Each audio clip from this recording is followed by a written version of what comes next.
It looks like we are live. I'm going to wait to get started. There's a fungus gnat like flying in here. It just suddenly showed up in my face like 5 minutes ago and I can't catch him.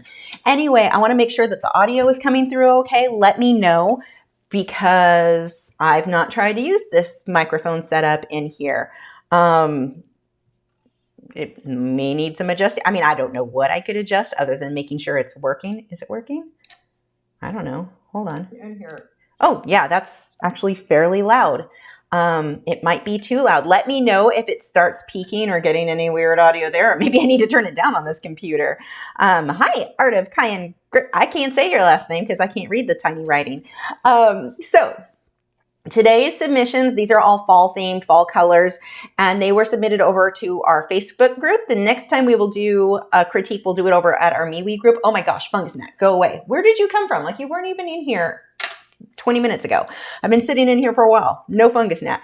Anyway, so these ones are all submitted over at Facebook. And all of the tips that I'm giving today, oh, you're the camera. I should probably look at you guys and not my... Everything's confusing. Where was I going with this? All of the tips that I'm giving today, they're just tips that I would give to my own students. These are not like must have, you have to change these, you have to do things my way. Art is very subjective. If you like the results you're getting, keep doing what you're doing. My way is not the only way. Again, these are just tips that I would give to my own students. So take it as you want. But on the loud side, let me go ahead and I've got 2 ways I can adjust that. That is so weird. My laptop doesn't do it that way. Let's see. Check. It doesn't look like it's peaking now. Let me know if that's better or I dropped it too much, Nick.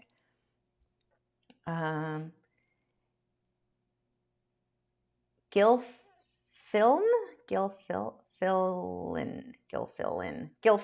I'm not going to remember that because I have no memory. My father was a goldfish. So yeah, it's bad. Let's see. I'm going to wait again. Nick, if you can let me know whenever this catches up, if the audio is any better or not. Checking. Too low now or too high now? I'm going to guess you mean I dropped it too low. Where did my little OBS go?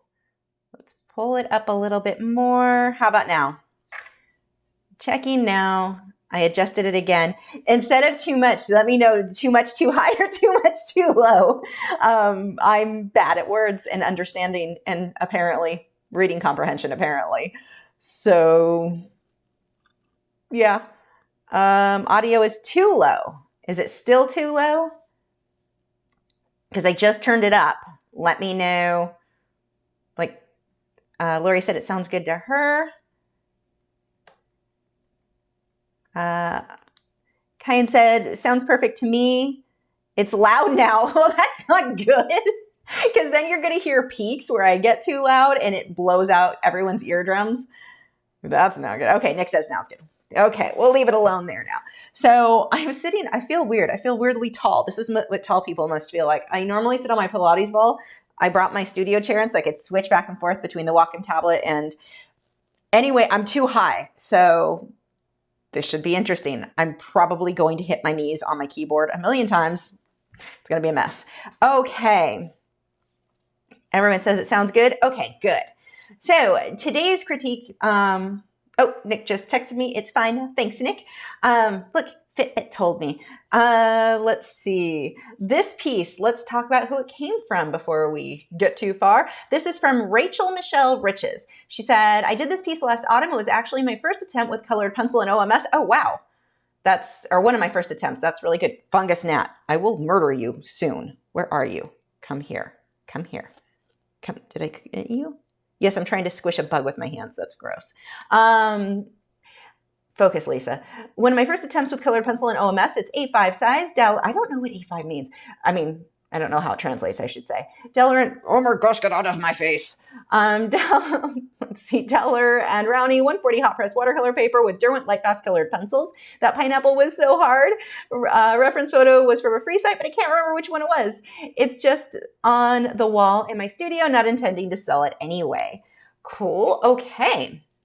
I love that you included such a high resolution photo because I can see everything. That's going to make it so much easier to do this critique. So let's go ahead and pull everything back up. There we go. Okay. So let me, oh, I didn't open you into here. Here we go. I thought it was in there. Weird. Anyway, so looking at this, the first thing that stands out to me is, well, one thing that's really cool with this, I would use this like if I was going to do any like motivational quotes or happy Thanksgiving, happy hell, whatever, that purple big background is really cool because that leaves a great space for greeting card purposes. You know, like you could write little messages there. Really, really cool as far as the design goes that way. One of the things that stands out to, couple things. One, if we look at the purple, I have an arrow. Where's my arrow? I lost my arrow. Hold on. My handy arrow. There we go. Okay. Handy arrow. See this area in here? See how grainy that is and gritty? Oh, it's an 8.3 by 5.8 inches. Thank you. So it's not very big. Wow, you got a lot of detail for this not being very big. And I so appreciate the translating the numbers there for me. That makes a lot more sense. So here, this area, see where it's very, very grainy, very gritty. The way that you would solve that is to have your pencil be even sharper and don't push so hard, lighter layers, and then more OMS, and then more layers, and then more OMS. So you can get a more solid coverage there. The other thing that really stands out to me on this one, this edge especially, my eye is just drawn to this white pumpkin. It is very overexposed. Now, there's a very good chance that your reference photo was always overexposed. This is one of those things that's very hard to take a photo of something that is white with things that are darker because that white thing, the camera is like, just make it solid white. It's fine. We'll just make it solid white. So if you're taking your own reference photos and you are not, so, I mean, you got it from a royalty-free reference site, so you're going to be limited there. But I want to show you a trick that you can do. We'll go over to Lightroom. It's not going to work here. I'm going to have to actually pull up a photo. Did I get it? I don't know. Nope. Did I get it now? Nope. Man, he is a squirrely little guy. Did I get it now? Sooner or later, fungus gnat, your minutes are numbered. I say that and it's probably going to be with us the whole 2 hours. Anyway, let's focus again because I can't do that. Let me find photos that I've taken that I can show you. Let's see if I have any in my history. I might have deleted them. Import date, capture date, import. That isn't going to help me. I'm trying to think where the Greyhound photos I just took would be very helpful. Are those down there? Nope, those are in my studio. I'm trying to think where I have photos. Well, let's see what's on my, do I have something down here that I can edit really quick? Don't mind me. I'm just crawling under my desk. We're going to see if I can get photos. I want to show you what you can do when you've got something that has a lot of white that's very overexposed. If you've got Lightroom, let's see if I've got any. Nope, none of those photos are going to be helpful. This is super not useful. Of course, the one SD card I have in front of me is the one that doesn't have any photos that I can edit to show you. This trick is actually really helpful though. If you are taking your own reference photos, you do get something with a lot of white. It wants to, oops, pay attention. It wants to blow that white out. But if you're using Lightroom and you took that photograph in a raw format, and that's important, shoot in raw, that is going to, let's see. Canon,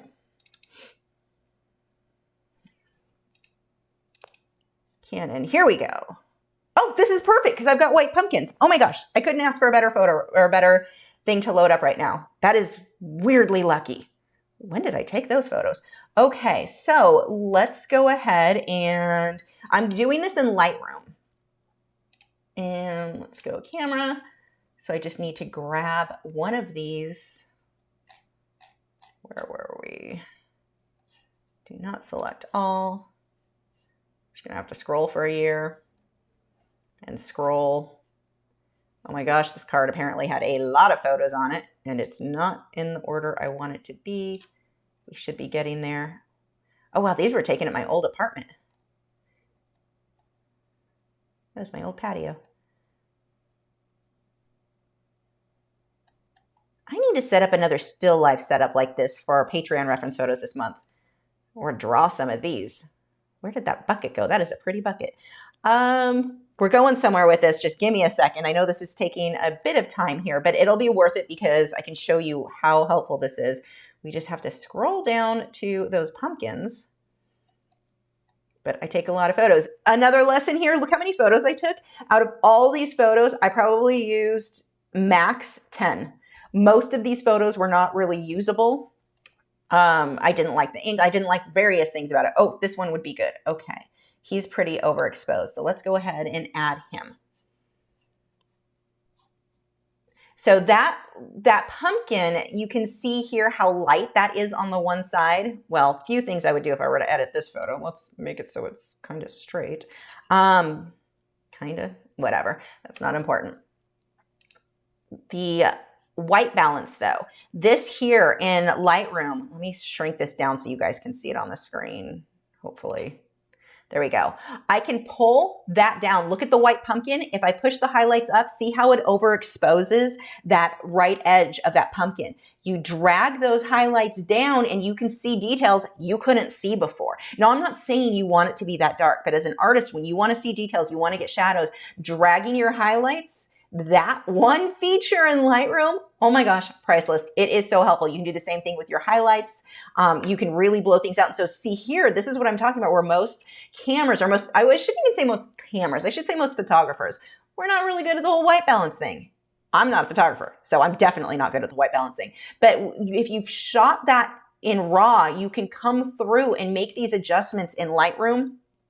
And again, here, look how that overexposes. And sometimes overexposed looks cool, but sometimes not so much. You can see the details just dragging that down. It only works if you shot it raw. If you shot in a JPEG format, you don't have as much information on that photo to make these sorts of adjustments. So that is a really helpful thing, I think, when it comes to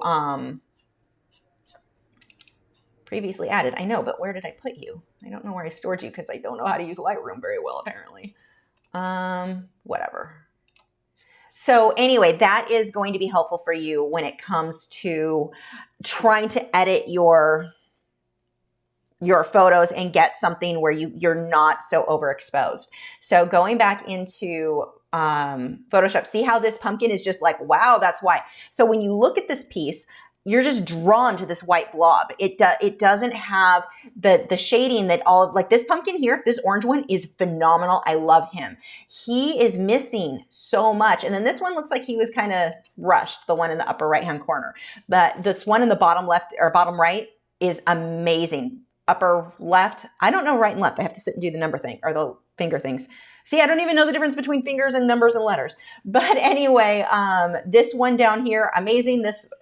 Where's my mouse? That one is phenomenal. This one doesn't look quite finished in this one, just that it's so overexposed. And again, I suspect your reference photo is that way. Now, if in your reference photo, that background, if that was white or a lighter color, it wouldn't matter as much. Here, if we were to drop this out, image layer, let me just, pay attention to what I want to do. I just want to show you, and I'm not saying you should go with white. I'm just saying when you change it, and again, I don't know your reference photo, so it may have had the purple. I suspect this probably had a white background, which would explain some of this. Layer fill, solid color. Let's say we were white or close to it. Watch this. If we drop this out, and this is just going to be a crappy, and it's not working for me, crappy way to do it, but it's a fast way, so we'll go with it. Get some of this out. You change those photos. These look so much more realistic now when we start pulling all of that. Let's pull more of this out. Just rush this along really quick. I'm going to do the crappiest job anyone has ever seen, but there are better and faster ways to do this, but it gets my point across. Whoops. We'll just go around the edge of that. now suddenly when you change that background, that white pumpkin isn't standing out like, whoa, that's what I'm focusing on. That makes a very big difference in where your focus is. So watch that with your reference photos when you change your backgrounds. And again, I'm making assumptions that I just don't know. But if you change your backgrounds, watch that, because things are going to stand out in a way that you may not have really intended. So that's going to be my first tip, is just watching where some of these are. I can delete these. I don't need them now. The next thing on this one, just generalized contrast values, all of those things. That is easier to do in Lightroom, but I don't know where I stored my things 17 minutes ago. Oh, good. Yes, you are who I want to edit. I don't normally use Lightroom this way. I don't know how to do the things. Paul said, can I just use Photoshop then Lightroom? Yeah, you can do stuff in Lightroom or in just Photoshop. I like both. And I think most of the packages come together. Like when you do the subscription thing, it's Lightroom and Photoshop together, as far as I know. I could be wrong. I definitely could be wrong. But yes, you could do the majority of everything you would need in Photoshop. The thing that I like with Lightroom is it has other ways to adjust things that I just find to be convenient. So looking at this, hyping up contrast is almost always going to look better. I mean, look as I drag that, how much sharper all of that is. Come down to clarity. We'll adjust that a little bit, but you can adjust your making your darks a bit darker, your lights a bit lighter. That usually will sharpen things up quite a bit. If we look at that one and then the original, look at what a difference that makes in just being appealing to look at. Like, it draws you in more. Get those darks darker, those lights lighter. Love this, the pineapple. My God, words are hard. The thing that I would focus on here, the pineapple's stem or leafy part, that's kind of not in focus. It looks like more of the crispness went into the base of it and not in the leaves. You know, some of this I feel like most of your time went into like this area, the pumpkin on the bottom left or bottom right, and the base of the pineapple, and everything else just is a little bit out of focus. Like not quite as much time went into it. And so that's going to make a difference too. You've clearly got the skill. I can see that because some of it feels finished, and then the upper kind of the left-hand side of this piece doesn't feel quite as finished as the other. Spending more time, getting some of those darks darker will make a difference. And then on that white pumpkin, I would definitely have darkened it up. It's too white. When we're painting things, white is very rarely going to really be white. The other thing, I had another thing. What was the other thing? Oh, another thing that you can do is in somewhat smudging the edge. This is going to be too strong. Let's tone that down a bit. But you can soften this edge. Don't make it so, I should soften the right thing. Don't make it so harsh. We have a tendency to want everything to be super crisp. Sometimes it's going to look better if we just slightly soften things up a bit. So that white pumpkin, that can be something that helps. Just around the edge, maybe let the purple on that edge come up a bit so it's not quite so harsh, would look probably a little bit more appealing. Might do the same thing on the base of the other pumpkin. I would leave the edge of the pineapple as crisp as you have it, but the pumpkins below it, maybe that might look better if you sharpen that up, or not sharpen, blur it a little bit. Or again, just pulling some of those purple shadows onto it, I think is going to make a really big difference in this case. That white is just, my attention is pulled there way too much. Spend a little bit more time on the background so that you get rid of that grainy, gritty look, because you don't have it in some areas and you do have it in others. The other thing I want to point out is you've got your pencil marks are going in multiple directions in some areas, and that works if you continue it through the entire background. It looks intentional. I can see which direction they move, but over here, it's just a little bit more even. So pick one. Either you're going to go even on this sort of background everywhere, or you're going to let those brush strokes. And I think the crosshatchy type brush strokes or pencil strokes would look cool. I think that would work amazingly well on this, but you've got to pick one and stick with it. That will make a big difference in that end piece too. So those are my tips for this one. This is really cool though. I'm spending extra time picking at it because it really is very, very good. So I have to look at little things to pick at. Okay, so let's go to next. We have It's bad that I want to be, who's the next victim? That's not how you should word things. That sounds terrible.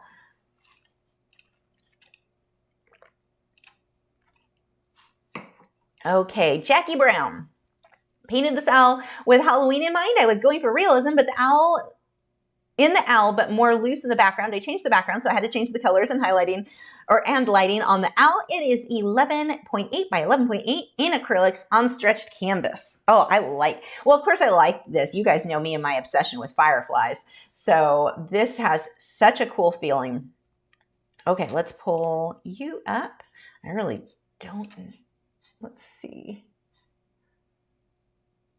I don't really have too much. I'm just looking closer. I mean, it looks like you accomplished what you were going for. One, I really, really like the way that you painted this forest and how you've captured the depth in this. That background being so light and moving to dark as you come forward, adding detail as you come forward. That came out beautiful. I don't have much, maybe a little bit more crispness on the feathers of the owl, maybe. Just because it almost looks like there's more tiny detail in the branches in the background than there is on the owl. So I might put a little bit more detailing in the feathers. I think that would be good. I'm trying to look. I mean, it just has a nice balance overall. I really don't have much else there. I would go with a little bit more detailing on that owl. Can we go bigger on you? No, you're 100%. So if I go bigger, I'm just gonna... It'll make it grainy so we can't really see that much more. Go a little bit without having too much of the grain. Yeah, I think a little bit more detail on the owl would be good. Another thing, tip on the Fireflies. Do a white, let me pull my brushes. What is my color on the brush? That won't work. I like to do a bright little highlight in the middle. Okay, that's a little bit too harsh. Let's switch brush types. Here we go. Oops, you. Nope, you. A little white highlight in the center of your Fireflies will make them look sparkly, more sparkly. Just one little, so if it looks like you've airbrushed this, just one little, so you do the white, you've got the yellow over it, and then I go back through, and usually you can do it with the airbrush, just one little dot. If you're having a hard time controlling that, then you can do it with just like a little round or liner brush. Just one little highlight inside these guys, and you get it just a little bit more punch to it. It doesn't take much. I do like that they're not just randomly evenly spread, that you've got them kind of grouped in areas. That's a good thing. Yeah, that is, I don't have a whole lot of tips on that guy. I mean, if I have the reference photo, I can pinpoint things that might be different or that I would improve on there, but without it, it's a beautiful piece. So that's all I've got for that one. Let's see, next. We have Nina Jada. She said, this painting is of my father up in the mountains of Norway. My mother-in-law took the reference on Snapchat.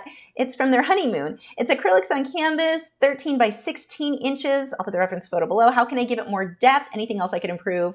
Love your channel, Liz. Oh, thank you. Okay, so let's go ahead and save these.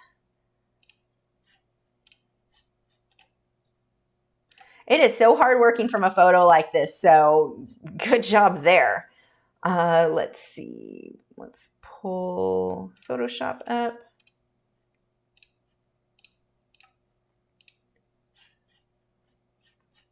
Oops, this isn't what I needed.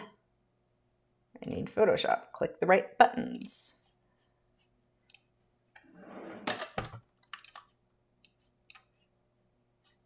Okay, got those. Okay. Pull these down. So good call here on that reference photo. I like that you darken the sky because his head is just kind of blending into that. I would probably lighten portions of the sky though. So the top section, so it faded from light to dark maybe a little bit, get some variation in there instead of having it be one value all the way through. This to me feels like you're off to a great start, but it feels unfinished. That's kind of the big thing there, which is where you're running into the problem where you're struggling with the getting depth in this. So coming through, let's play with our brushes a bit. Which brush do I have?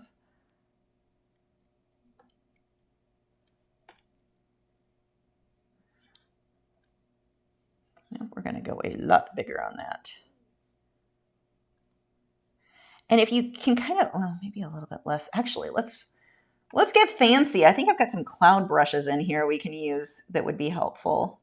Cloud brushes. I don't know what kind we want.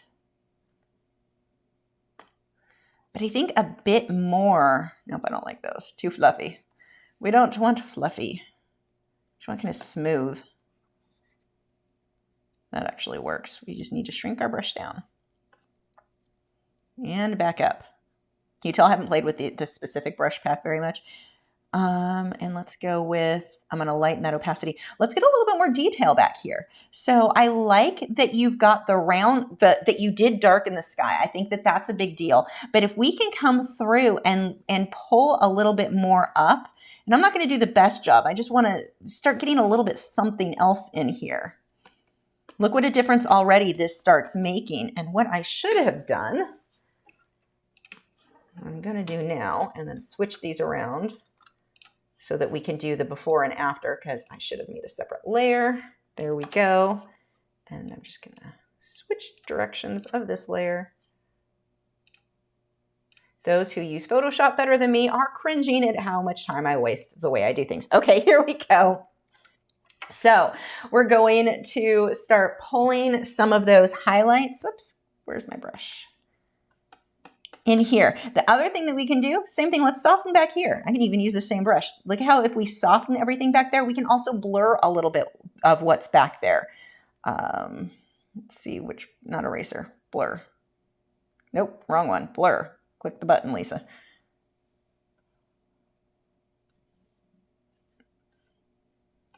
I just want to soften a little bit. Anything, the further off something is, the more in the distance I want. Here's another thing. This tree right here, actually even blurring that I don't think is the right choice. But if we look at this tree here, look how dark those branches are compared to the reference photo. In the reference photo, those branches are just kind of fading into the distance. They're super, super skinny because they're far away. Yours are a little bit too thick. So either the liner brush that you used was too large, or your paint was too thick on, like you didn't thin it down with enough water, or you're pushing too hard with the brush. One of those things is giving you that dark look here. But we can tone that down. Which brush do I have? Oh, here we go. Just kind of tone him down a little bit. I'm going to pull.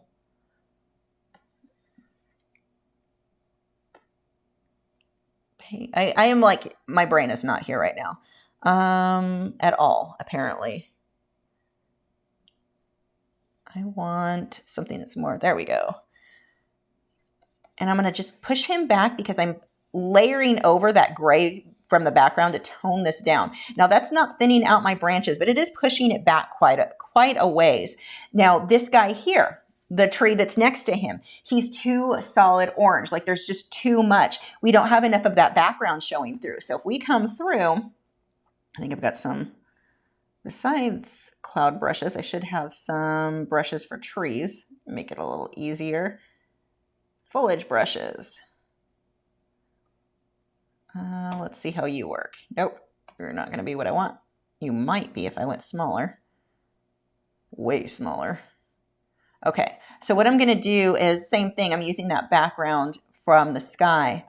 Pull more of the sky, letting that show through in that tree. He's too solid.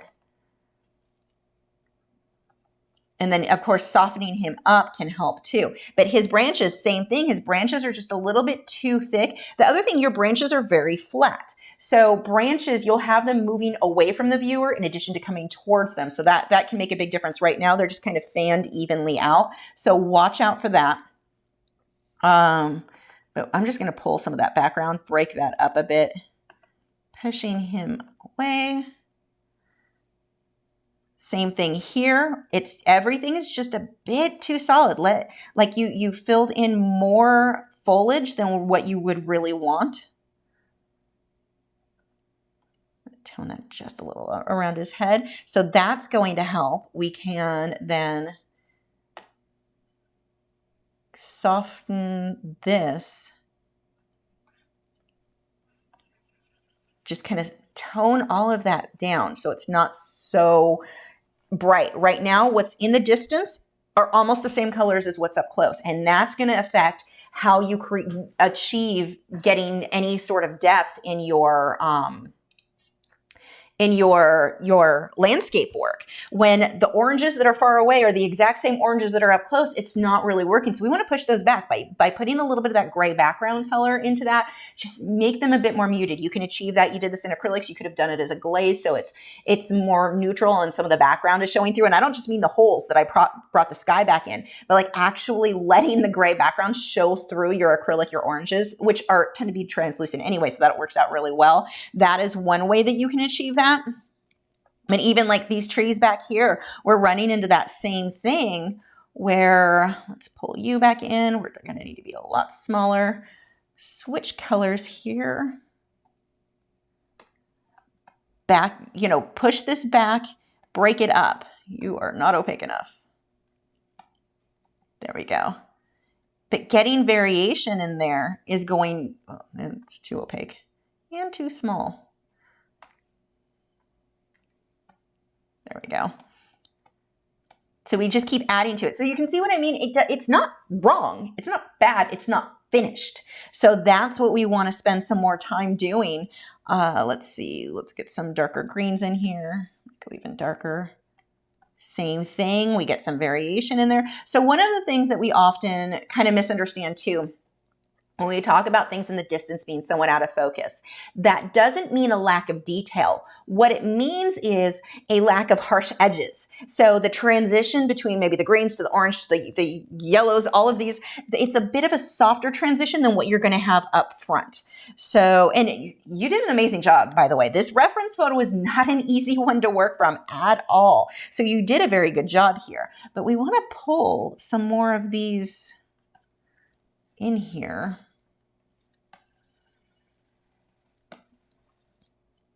The other thing, now watch these rows. See how we're darker at the bottom of this row? Same thing here. Darker at the bottom of this row and it moves up to the light. You're missing some of that as well. Let's push this up a little bit more. But getting that variation in there, not quite that bright orange. Let's tone that orange down a bit. So I'm pulling some of those greens. Just, this is a very quick way to do it. You can take your time and make this far better than what I'm doing, but it gives you, I think, a pretty good idea. This in here is just all so magenta, and as much as I like the magenta, too much is not going to give you that look that you're going for. So let's get some of these darks back in here.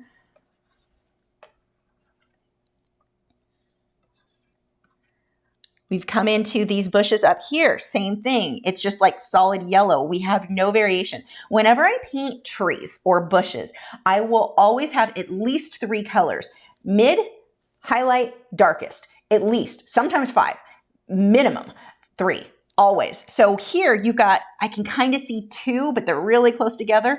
Break that up. We've got this one, break that up. So let's pull some of this color into that. Again, break it up. Pull that opacity up. Oops, too much. That's fluorescent. Get rid of it. Let's see how when we start adding additional highlights and shadows, we can start getting whoops, that's too dark. Much more depth in all of this. So like here we have one branch. This doesn't make sense. It's too solid. It's almost like sideways Christmas tree. Actually, sideways pencil holly, kind of typical of pencil hollies. They don't do real well in Texas, but I know this is not Texas. So we're going to break that up some.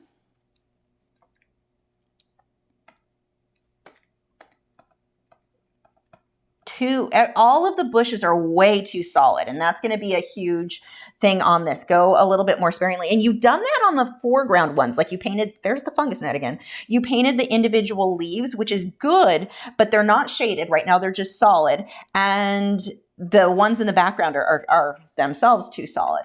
Another thing, let's go ahead and look at his clothing. So right now, if you look at your reference photo, look how much darker his pants need to be. So if we are at this color, let's darken that up quite a bit.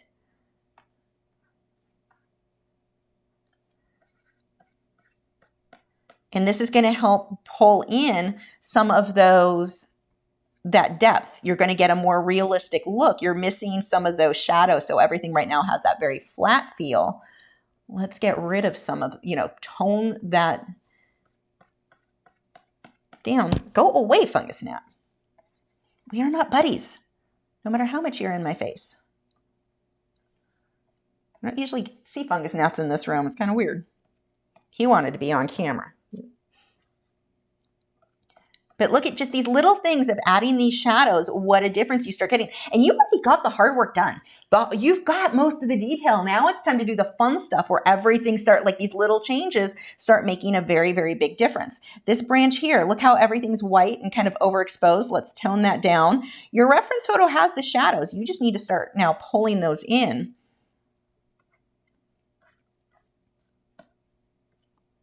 This is, again, very, very messy. Like here, we've got this row down here of the magenta at that bottom corner. Break it up. We don't want that. Hold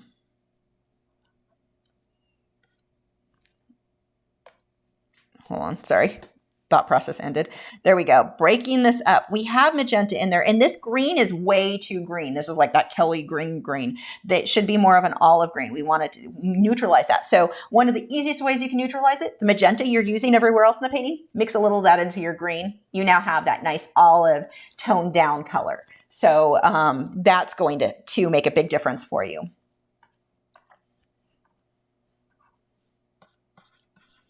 Again, pulling these darks in. Break all of this up and get more values, right? It's almost like it's all blocked in without being finished. So anyway, I could sit here for the next hour fussing over this. I think you get the idea. You're missing the difference in values, the contrast. And even back here, like this tree back behind his backpack, it is just such a fluorescent green. So, and it's solid. It's a solid mass. You should have the yellows from the tree behind it should be showing through, like what we did in the background, pulling the sky, showing through those trees. That's going to make a really big difference in creating that depth that you're looking for. Right now, it's flat. It's one or two colors. You need minimum 3. 5 is going to be better for getting your shading on all of these areas, and spread it around. I mean, this magenta that you've got at this bottom, kind of running along the bottom right-hand side, it be up a little higher, down a little bit lower. It's just spread a bit more. And it's not that magenta. It's more of a muted kind of an orangey, add orange to it. That will help get you closer to the color that you're going for. But I think this is a great start. Don't miss the shadow behind his head. You're missing a lot of your shadows. Your shadows and highlights are missing. Everything's very mid-range. So now you're going to get a little bit more detail on the stuff that's up close. And it doesn't have to be detail where everything's done with a liner brush. You can kind of smudge or dab it in with a rough round brush is what I will typically use, or even a rough round flat brush that's just in terrible condition. Damaged brushes are great for landscape painting. But we want to start getting some of those values in there, because right now everything's a little bit too flat, almost like you use the color straight out of the tube instead of mixing it with something else, which is funny because people will always ask me, well, what color are you using? I mixed it with 8 different things. I don't know. It doesn't help you to know. So, and you really want to, I'm not saying you need to mix it with 8 things, but you do want to mix it with other things. So your yellow is a bit too bright. Add some of your orange and magenta to it. The green is a bit too, wow, that's green. Add a bit of magenta and orange to it. That's going to kind of be my solution to most things in here. You've got a lot of areas where you need to get the darks a lot darker. I think your lights for the most part are light enough. Your darks are not dark enough. And then I would pull some lights in those clouds just in the distance just to get a little bit more depth there so it's not such a flat gray. So those are my tips for that one. You're off to such a good start on this though. This is a good base layer. Just keep layering until you get to to where you've got the depth that you're looking for. Okay. Thank you so much for including the reference photo. That helps so, so much. Next, we have Gale Steel. These pumpkins are titled Awaiting Their Turn Pumpkins, 10.5 by 8 inches Holbein colored pencils on pastel mat. Just a fun but uneventful autumn piece. Was trying out the Holbein's reference photo from Pixabay. Okay, so let's save that.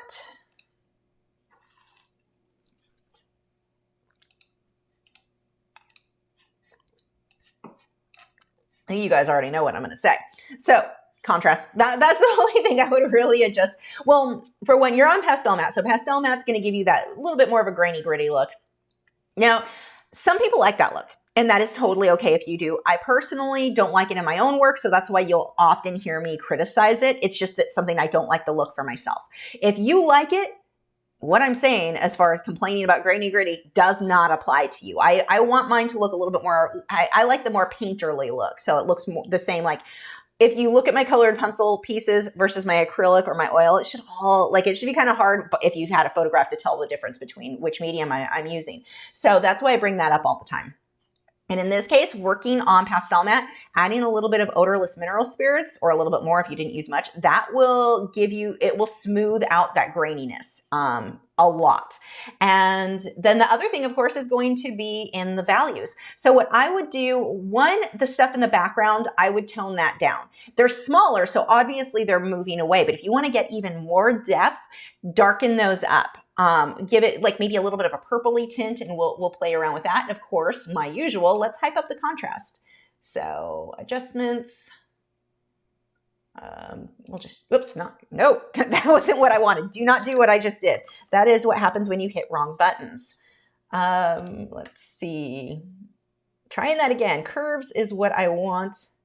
In this case, I'm just going to drop my darks a little, pull up my lights a little.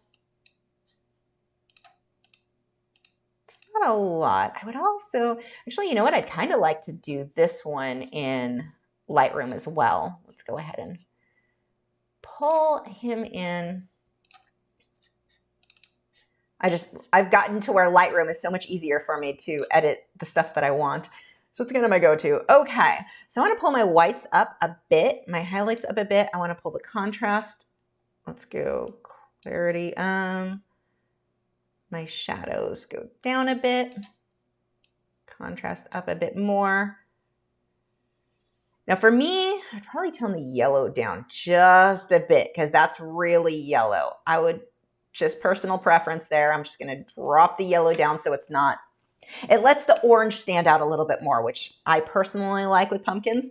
But again, that there would be personal preference. Hold on. Okay. The next thing, go away, Nat. Gibson's over there ringing the bell. You're not going outside right now, Gibson. The other thing we can do, we can blur out part of the background some. So let's go ahead on the size, about like that. I'm going to pull all of this out. Hold on, these are from my settings from editing Greyhounds for the rescue last night or yesterday. That took 15 dogs. It took like 4 hours just to edit those photos. So nope, I do not want the saturation more. If anything, I want it less. Actually, yeah, let's pull that down. I want to drop the sharpness a lot. That's where I want to start blurring this a bit. There we go. And so I'm going to just fuzz out this background. Oh, I may be doing this too much. Hold on. I'm definitely doing that too much. There we go. This is always a bit slow on Lightroom, at least on my computer. So I'll do a whole bunch and realize, like, then it catches up and it turns out it was a lot more than I intended. So there we go. Let's go ahead and drop now the sharpness a bit more. Let's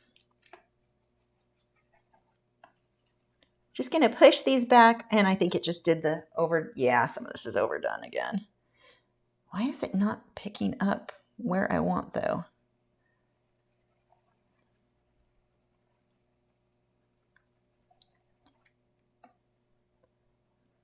Yeah, I think this is all going to catch up and be way over the top. Let's see. There we go. We'll just pull that up a little bit more. How weird. That shouldn't be that. Sorry, I apparently don't know how to use my tools. Get the edges a bit. That doesn't even show up. I'm like, I can't find the happy medium here. Too much, not enough. I just want to push those back a little bit. You know what? Cancel that. Just go away if I'm gonna snap. Let's get rid of that. That is not giving me the look that I want. I will do it in Photoshop. Okay. So let's go ahead and save that because I do like the color here a little bit more. Actually, cancel that. Hold on. One more thing I want to do.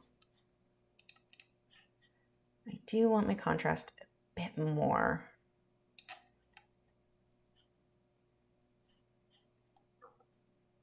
And oh, there we go. Sharpen. I think I found part of my thing. My settings were from still last night. So yeah, that is not helping. There we go. Let's go ahead and export this now. Or we'll just pull it into Photoshop now. There we go. So there's the difference between the two. I just dropped down so the yellow isn't quite so yellow, and then hyped up that contrast just a bit. But the other thing that I like to do is, let's do a layer. This is usually how I blur out background so I have a little bit more control and get it closer to what I want it to be. So just pick which ones. I'm not gonna make this perfect, but I can also edit the color a bit easily doing this.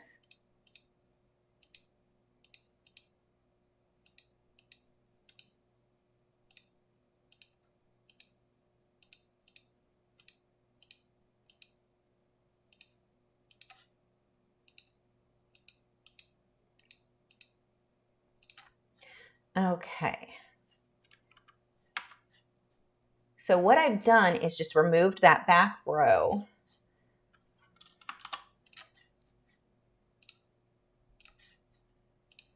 And then this one, I can adjust just these back ones here by,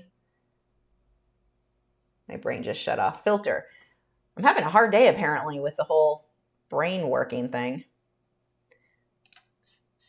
So we can, that is way too much, just a little bit. Just pushing those guys back a bit. That blurs that, and then we can also adjust the color. Oh my gosh, fungus gnat, don't want you in my face. Adjust, we're going to go,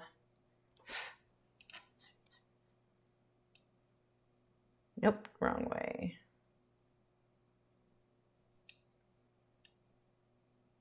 Pulling those back down. I really want more of a, that is not giving me at all. This is where, see this, I'm really bad at adjusting between Photoshop and Lightroom because I do one thing for one set of things and one thing's in Photoshop and I don't know how to do them in the other one. But if we come, actually I can do it this way. I'll just paint it on over there. Oh my gosh, seriously, this fungus gnat is going to make me lose my mind. I'm going to give it just a little bit of a cool tint here. We're going to go to extremely translucent and just push that back, maybe a little bit more. But by pulling this color, there we go. See how if you put a little bit in the ones in the back, we can bring the ones up front. You can create a lot more depth. And then of course you can do that as a better transition. So let's go ahead and push you two together. A a little bit on the ones here again, just a little bit so you get brighter and brighter as you move forward. You can create a lot more depth in the piece, even though what you had, I'm sure, is what the reference photo looked like. But it's one of the things that you can do, and I've just overdone it, but you can give your work a lot more depth if you can push those back. So the stuff up close, I've pulled, you know, I've got more yellows and oranges up close than what I have in the background. Obviously, they're all still yellow and orange, but they're further away, so we're going to cool that off. And mine is a bit too much. I would not go that much, but it gives you an idea of what I mean by making these changes will give you a little bit more depth in the work. And then, of course, just hyping up contrast. I would pull out my shadows in between the pumpkins up close a little bit more. The detail there looks awesome. I love the texture you've got on these pumpkins. It's a beautiful piece. Absolutely. Well, I'm a huge fan of pumpkins, so maybe I'm not the best person to ask. I'm going to love everything with a pumpkin. But yeah, those are the changes. Just softening out the ones in the background just a bit. Look at how now the ones up front, your focus is really at the ones up front, which is where you typically are going to want your attention, not the distance. So there we go. The original, which has more of the yellow, so we toned that yellow down and pushed the ones in the background back. That gives you, you know, the changes we've made there. Just minor changes. And you could go over the same one if you wanted to. You can make these changes still to the finished piece. You can leave the finished piece by it alone if you want, but with colored pencils, you can layer over that a bit to tone some of that down. Now, let's say this were my piece in colored pencil, worked on pastel matte, and I did want to tone the pumpkins, maybe give them more of a cooler feel in the background. I would use an eraser and lift as much of that pigment as possible, because if you mix the purple or like yellow, or I wouldn't mix blue. If you mix blue right on that, that's going to mix in with the yellow, and now you've got green. Probably not the look you're going for. Purple, you're going to have a better luck with toning that down, but I would probably erase some of the yellows and then put some of the purple over that. So you're not mixing those two colors quite as much, because they'll kind of get a little bit muddy otherwise if you leave that much pigment on the paper. And especially with pastel matte, because it holds so much pigment, that could be something. So just keep that in mind if you do decide to go over that. But yeah, great work. Just those few little changes will give it a lot more depth. And again, those changes for me would be tone down the yellow so it's not so yellow. I say stupid things. That sounded like that. There's my quote for you. Tone down the yellow so it's not so yellow. Lisa, 2020. But tone down the yellow a bit and push those pumpkins in the back, darken them up a little bit so they get brighter and brighter as you come forward, and suddenly you get so much more depth in the piece.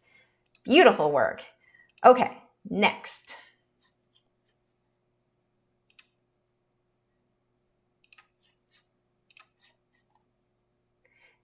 We have Rhonda Smith Withers said, I painted this piece last fall. It's 11 by 14 acrylic on canvas board, reference photo from Pixabay. I was happy with how the black and white areas turned out, but struggled quite a bit with the coloring of the pumpkin. You said acrylics.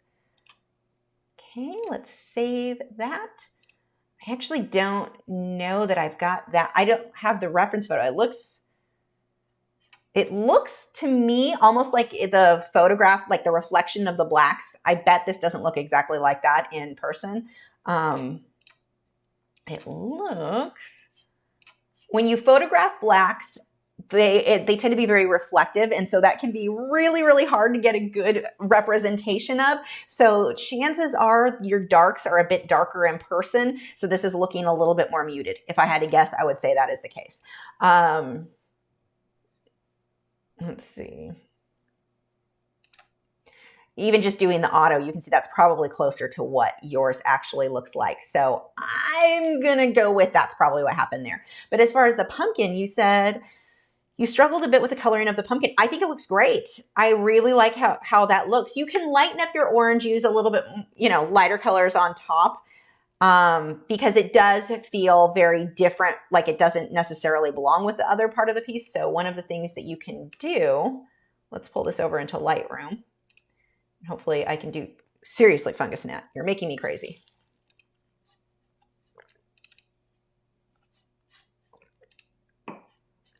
So here, let's go ahead and, oh my gosh, out of my face. Let's pull our darks way down. I don't think our highlights need to come up. Pull up the contrast a bit. But what I would go with on this, let's paint this in. Actually, that will be faster. Just go ahead and reset all of that. There we go. I am going to remove the saturation just a bit on the top of the pumpkin. I think that, hold on, I think I'm removing something that is not set where I want it. No, it should be fine. Okay. So if we just pull some of this color saturation down just a bit.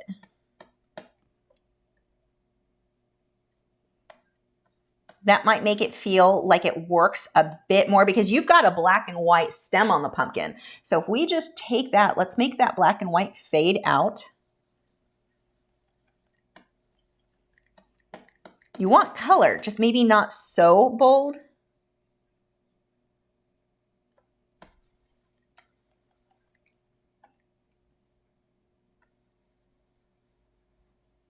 Letting that fade out might give you kind of a cool effect. As far as it feels like now it's a little, at least to me, it feels a little bit more like it's a part of the painting, or versus, let's see. Oops, that's not the button I meant to hit.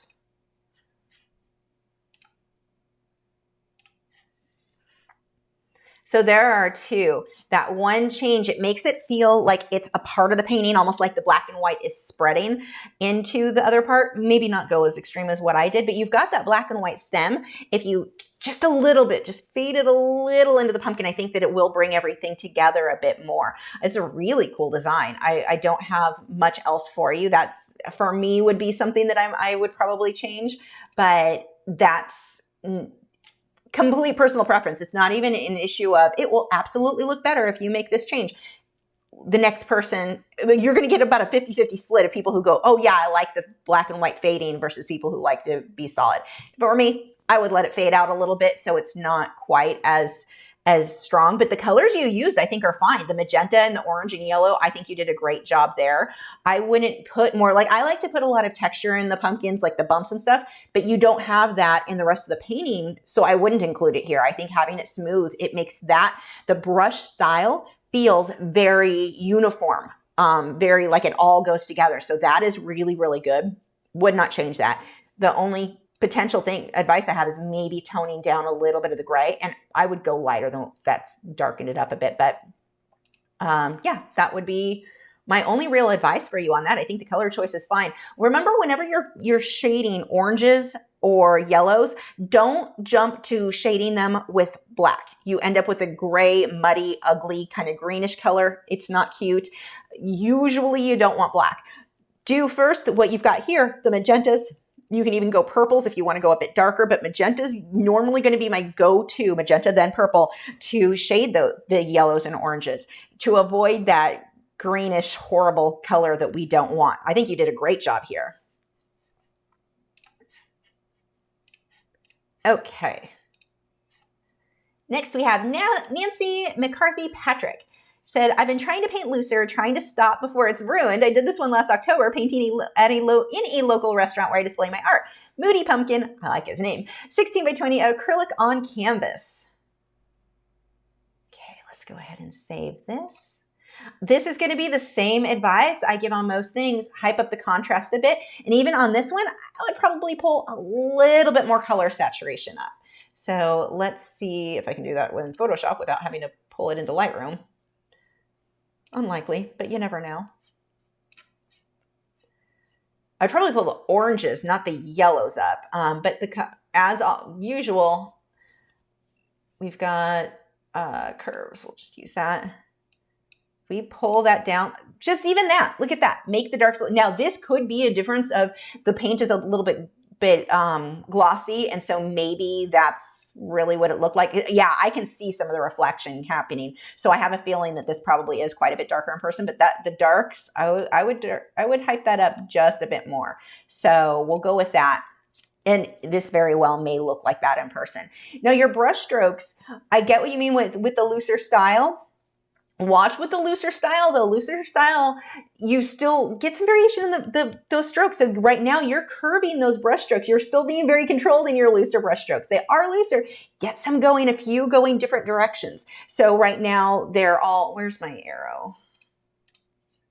Come here, handy arrow. So if we look here, see how they all follow this direction. This one, they all follow the curve here. I would get a few switching up. Break that up a little bit more. I love your color choice. I love, it looks like you've got some of that turquoise mixed in there in the deeper shadows. I think this is a beautiful job, but you can be a little bit looser with your brush strokes on the directions. The majority of yours moving that direction makes sense, but I would break it up even more, giving you that really loose style.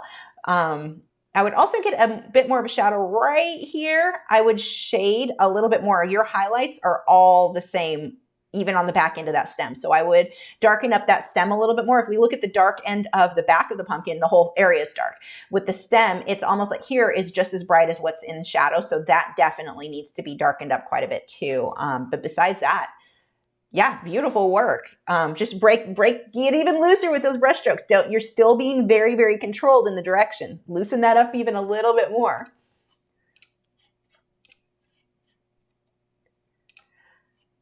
This one, oh my gosh, this is a style of painting that I love so much, so it's hard for me to really give an honest critique on, just because anything that is in this style with trees going up, I'm instantly drawn to. You know how you have those certain things that you just look at and it makes you happy? This is one for me. So let's go ahead and save this. I'm sure you guys already know what I'm going to say. This one came, reference photo from Pixabay, but I love the angle. Oh God, that photo is gorgeous. So let's go ahead. This is Whitney Mckay. This is a 24 by 48 acrylic on canvas. Oh, that is huge. My goal is to create a realistic moody forest. I think you accomplished that. Okay, let's go ahead and pull this here.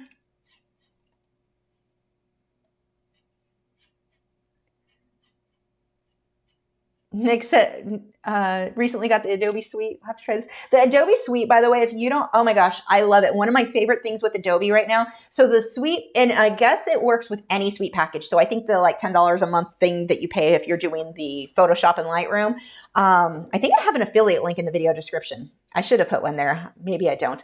But with that suite, there's Adobe Spark. If you look at my Instagram post recently, one of the things I recently realized, my Instagram was like so, I don't know, it wasn't pretty. My Instagram wall was not pretty, and I wanted to make them a bit more branded. So in my case, the teals and grays and whites are the colors that I use for everything.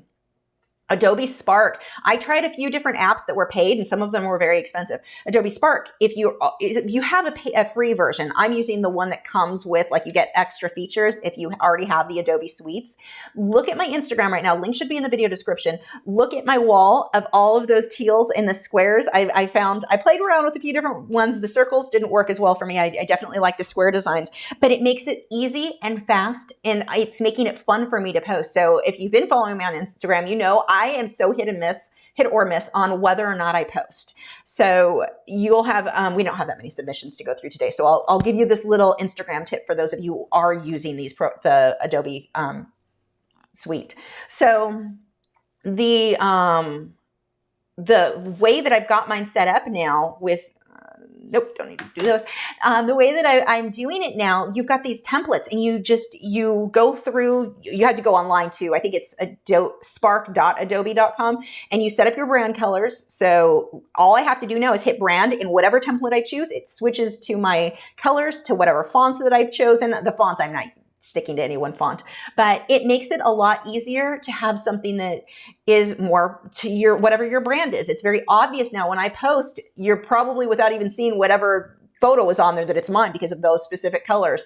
All of mine, it's much more cohesive. It's like it belongs together, and I'm really enjoying being able to easily put text on those images. So I have so many apps that I've purchased where you do different texts, and it's like, some are cool, some are kind of tacky. They're fun to play with, but this one, it's kind of an all-in-one, and it's fast. That's the biggest thing. It's easy, and because of the way the templates are, It's making it easy for me to think of what text to write, because I'll do something where I want to add text to something, I'm like, but I don't know what to include. This, the way it's set up, it just, everything's much, much easier. But check out Adobe Spark. If you've got the Adobe suite already where you're going to do the branded content portion, because I think that's the part that's included, that with some premium templates. That's spark.adobe.com, I think is where you set that up. Oh my gosh, I've been in love with, well, you guys know, you've been seeing me post nonstop things. And the really cool thing with Adobe Spark, it's linked to Pixabay and Upsplash, whatever it is. So when the royalty-free site, so if, like in my case, those paintbrushes, those cool paintbrushes you're seeing me put on my branded stuff, they came from Unsplash, Unsplash. There's a splash involved somewhere. They came from there. They're not even my own photos, but they're royalty free. And I think it just kind of spruces up the post quite a bit. Like, it feels so artsy. Really fun. I'm so excited about it. I've been using it for maybe a little over a week, and I've had so much fun. I'm having more fun posting because of using that than I have in a very, very long time. So anyway, there's my little plug for that. Their link should be in my description, my affiliate link for Adobe, but whether you use that or not, it doesn't matter. Just it's an amazing product. So it's not a sponsored video or anything, but there you go. Okay, what were we doing next? Oh, right. The pretty, pretty forest. Okay, so like always, no one's going to be surprised. Hype up the contrast. Get those darks a little bit darker. That is going to almost always make everything look a little, it'll draw you in a bit more. So let's get those darks darker. I'm going to pull up those lights. And that difference, that little bit, it just makes, it draws you in. So think of your artwork being at a gallery on a wall with a whole bunch of other artwork. What is going to get the average viewer to stop and look at yours versus the next person over? The contrast will, and especially this time with the black and the white, take advantage of that. Get those darks even darker. Now in the background, you may want to soften those a little bit because that will push those back further, but your stuff in the foreground, make sure that those are very, very dark in order to create that contrast. I've told this story many times, but it's such a good example of what contrast will do. There was an art gallery. It wasn't an art gallery. It was a wannabe art gallery that some people I knew were trying to do, but they were trying to bring in artists who are very amateur and mix those in with the professionals. That was never going to work out because you've got your customer base is too far all over the board there. But anyway, one of the professional artists, she did this piece. Was it flowers? I don't know. There were yellows. I remember that. Super detailed. Looked like a photograph. Did not have high contrast, and it wasn't very big, so the size did matter. This being that big, this is going to get attention just for that. So keep that in mind, where size is going to make a difference too on getting attention. But don't make something big for the sake of making it big. Make it big because it's going to look better if it's big. But she had, yay big. Let's say it was 16 by 20 framed up on the wall, but the darks weren't that dark. The lights weren't that light. Looked like a photograph, but a muted photo. Like, it wasn't super, super high contrast. Somebody had a painting sitting on the wall. I don't know if you can see the one behind me, but it was maybe, I'd say 24 by 30 inch, maybe a little bit bigger, but it was so high contrast. It was mostly black and white with some splashes of red. And it was, the subject was sitting on the floor with her knees, whatever. It wasn't even drawn well. It wasn't necessarily painted particularly well, like the artist's skill level. You could tell they were newer. The contrast was so high, and the mood, like, she captured the mood. So the technique wasn't as important. That painting got so much more attention than the professional artists. That was the more muted yellow because it had high contrast. It was larger, so that certainly played a role. But the being very, very high contrast, the people walking by didn't care that she had the perfect brush stroke.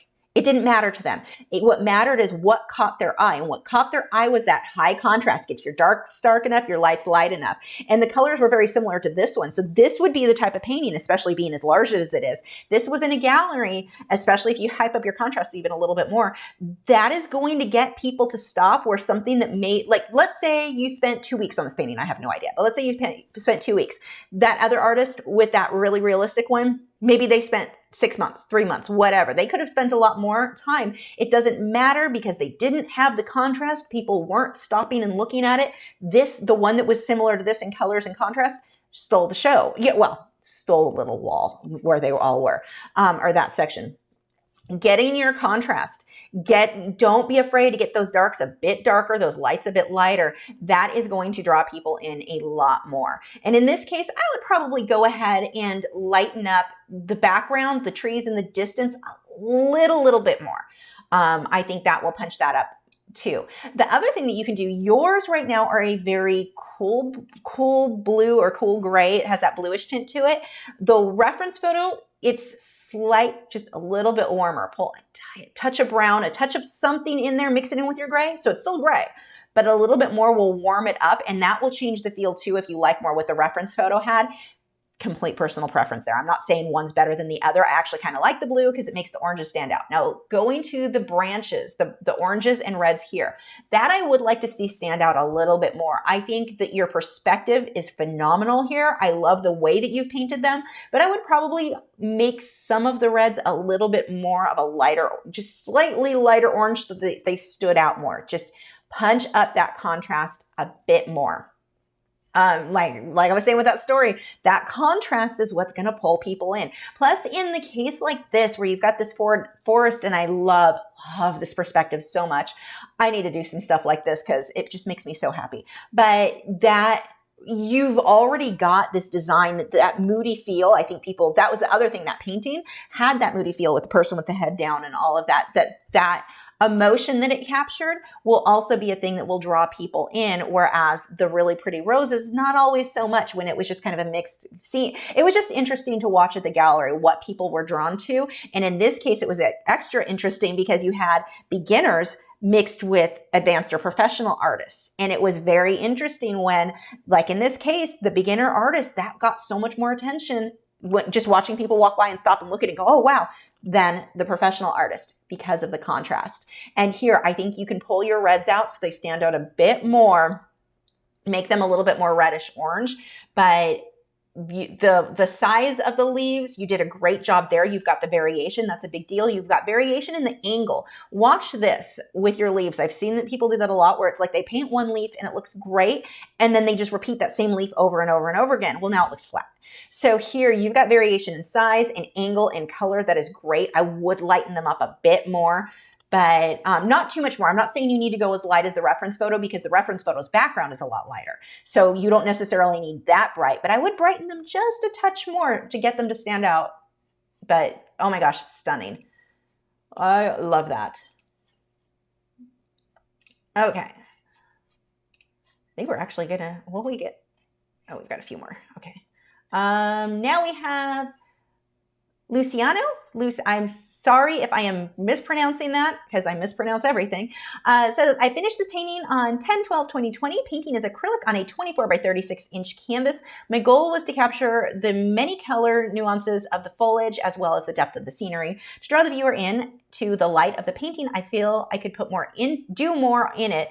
Your amazing feedback would be forever appreciated, since you are one of the most talented artists. So I know. Oh, thank you. Oh my gosh, that's so nice. Okay, let's go ahead and save this. So the first thing we are going to do is crop this so we're not looking at the background. If you're going to post photos of your artwork, like in a group, or you want to show off your artwork, make sure that your background is working for the painting and not against it. In this, I mean, I know you're submitting for critique, but we'll just use this as a general lesson. Like, say you're posting stuff on Instagram. Sitting on an easel, your background looks nice, great, post that. Sitting on an easel, your wall is like mine, my old Instagram ones, I was looking at that, how bad, and that's why I painted the wall behind my easel. I know not everyone has that ability, depending on if you're renting or not, but I painted the wall behind it because that white wall, or almost white wall, was not doing my artwork any favors. The other thing that you can do when you take photos is have a backdrop. You can get cheap photography backgrounds, pin those to the wall, or use sticky tape or whatever, and now when you take photographs, you've got what looks like a nice background. I have an old drop cloth that I painted. Gosh, that thing was probably painted in 2013, 2014, 15, right around probably 13. Anyway, I still have this backdrop. It's just old canvas drop cloth that I threw some acrylic paint on, and it's the gray. You would recognize it as my old backdrop from my really old videos. It's the gray with paint splattered with, I think there's some blue in there. But that painting was or that backdrop, it was just so that you didn't see the wall that looked just like what you have here. It just hid the shelves. I had shelves behind it with books and stuff, and it wasn't doing my artwork any favors. So that's going to be my first tip for you. When you take photographs of your work, make sure that if you let the background show, that it's working with your art. Like I have a table that has its wood 2x4s that I painted and I made it look all aged, has that farmhouse look to it. I can set my artwork on that. That does my artwork favors. The plants around it looks great. That all works. If I were to take the same photo on my desk, which is a hot mess right now, I'm not doing myself any favors. So, you know, when you're taking photographs of your work, that's just something to keep in mind there.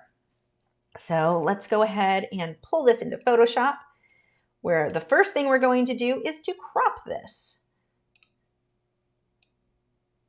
And this is going to skew it slightly, but being that it's not a portrait, it's not a huge deal. There we go. Okay, now we're focusing on the artwork. Look at the difference between looking at that versus when the wall was behind it. Honestly, I'm looking at your house going, oh, I wonder what the candle smells like. That's a really old phone. Did people still have normal phones? I'm so used to seeing cell phones. Like that's what my mind was looking at. I wasn't focused on the art. Now we removed the clutter around it. Now I'm focusing on the art. So that's going to be my first tip. The next tip, same as always, let's hype up our contrast. So let's, oops. Let me get the right things open. There we go.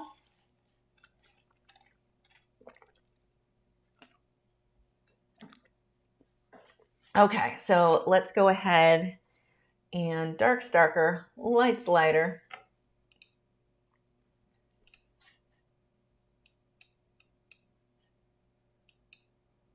Look at the difference already. Just that one thing, we went from being kind of foggy, kind of not, to that stands out a lot more. Now, to be fair, it could be some of this from the glare. The painting will sometimes have a gloss, and it may be as simple as the glare there. And obviously you didn't edit the photo because it was just the photo, you left the background. So that may be the thing. Now, when I take photos of my work, when I post online, I will almost always have to edit them. Now, I don't recommend editing your work to make it look better. I only recommend editing your work to make it look like the original. That I think is very important. I don't like the idea of my photo editing misrepresenting the artwork. I want it to look exactly like what I'm seeing in person. And of course, it's going to look a little bit different. I mean, like I've got a deer on the wall here. Painting, not actual deer.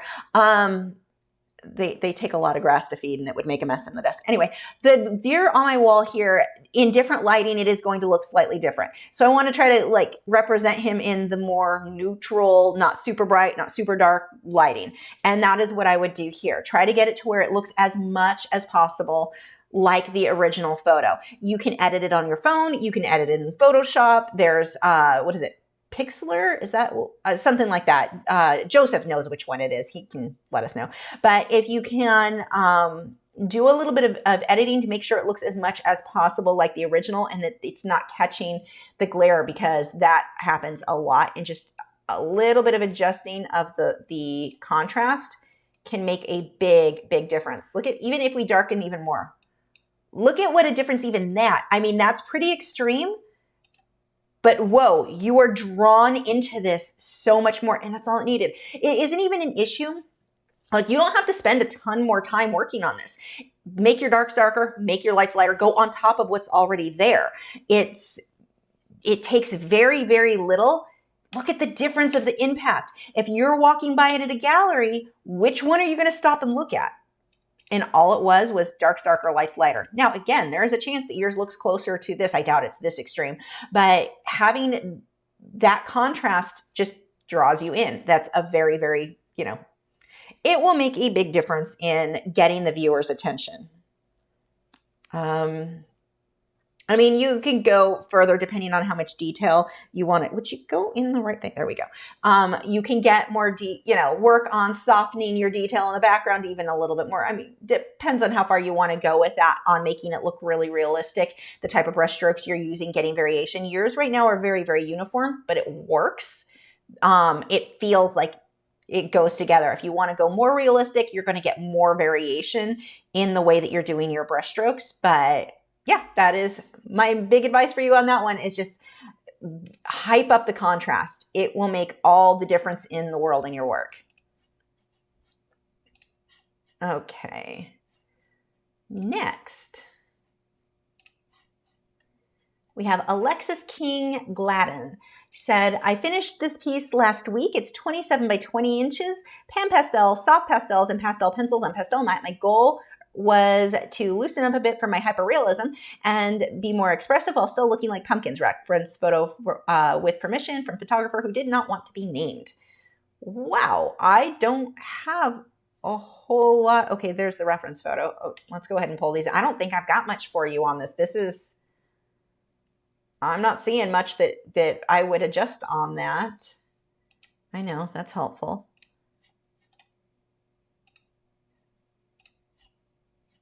I don't know how she took that photo. It looks photoshopped itself, like it's blurred out. I don't know how that's got a filter of some sort over it, which is interesting. It's beautiful.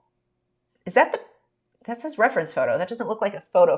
That definitely has some sort of a filter going on there that blurred it, which is stunning. Absolutely stunning. Let's go ahead and pull these in. I really don't think I've got much on that one to add. Let's see, you and you. So that is the reference photo. There is the painting.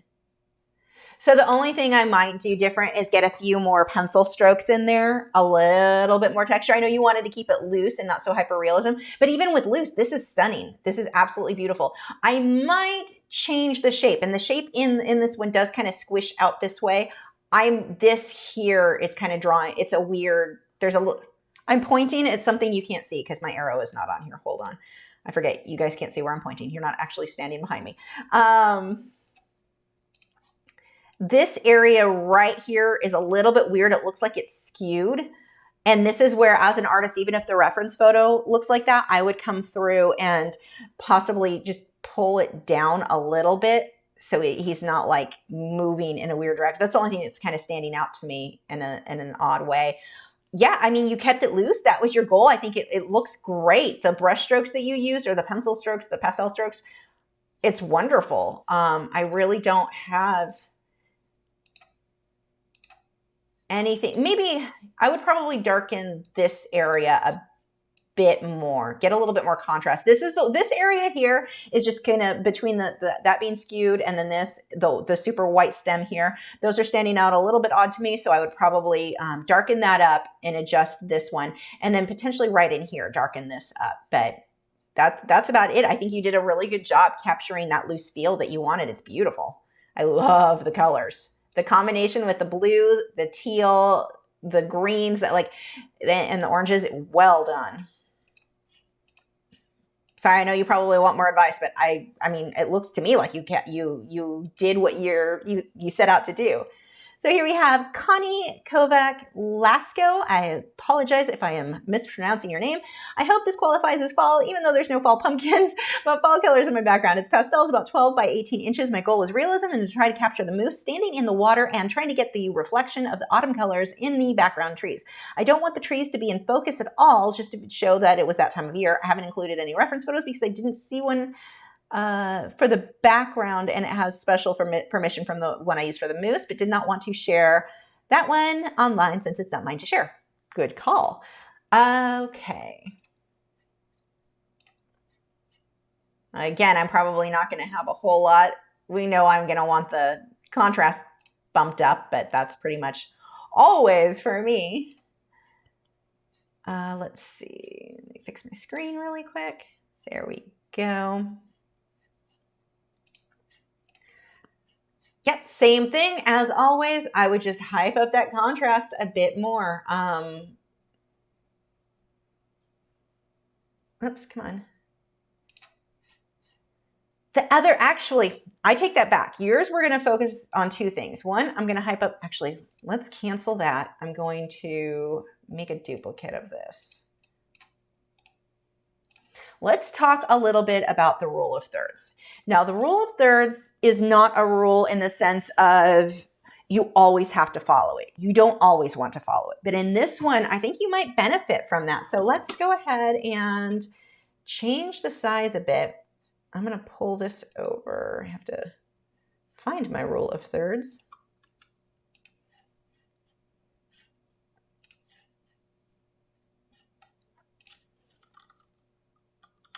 I don't remember if I titled it as rule or as thirds. Could go either way on that. Yep, there we go. Okay. So if we were to drag this onto this image here, the rule of thirds is just about finding a nice balance to your artwork, to just so that it's visually appealing. Usually, not always, usually we are probably not going to want things right in the middle of the canvas. He's kind of just smack in the middle. What if we change the balance here? So let's start a new project. I don't even know what size I want. I'm going to do this and then I'm going to change it. We're just going to use that as a base.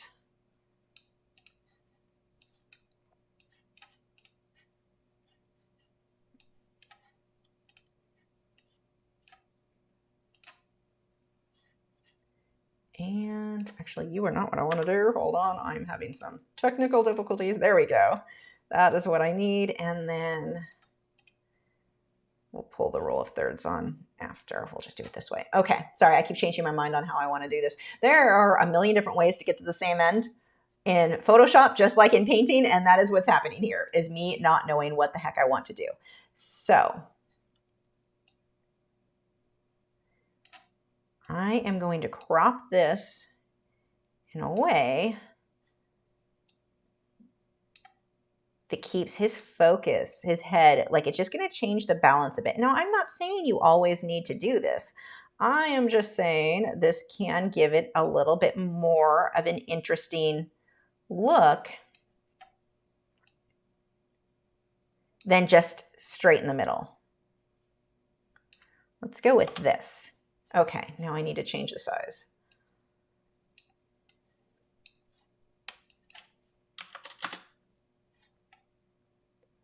So he is technically, I've moved the moose so that he actually falls very close to the rule of thirds. Let's drag you over so I can show you. We're going to adjust this. And so what the rule of thirds is if you separate your canvas into thirds, vertically and horizontally, that gives you whoops, that's not what I meant to do. That is going to give you these hot spots. These green dots that you're seeing are your hot spots. You ideally want whatever you want the focus of your painting to be to fall within one of those hot spots. And here, we're going to put that as his eye. Maybe that's not the best place. Maybe it would be better if he was moved. Maybe it would be better if I figured out what the heck I was doing. Maybe it would be better if he was moved down a little bit. Maybe here and more of the background showing. I don't know. Let's play around with that design. I like to come up with the designs first in Photoshop and mess with stuff like this before I hit the canvas or the paper so that I can figure out what I think would look best for that subject. Now, all I'm going to do,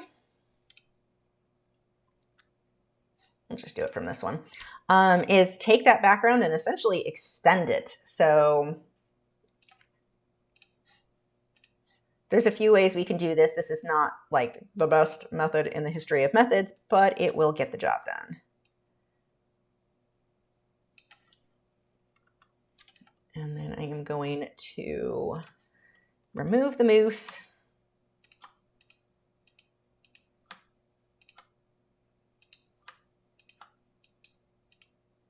I don't need it to be perfect. I just want to give you guys a general idea here. And then I can, oops, same thing. I'm just going to now extend this all the way across. And maybe there would be something else in the water and you don't want it to be exact all the way across, but we're just going for close to get ourselves an idea of what it might look like if this was a slightly different layout. Oops.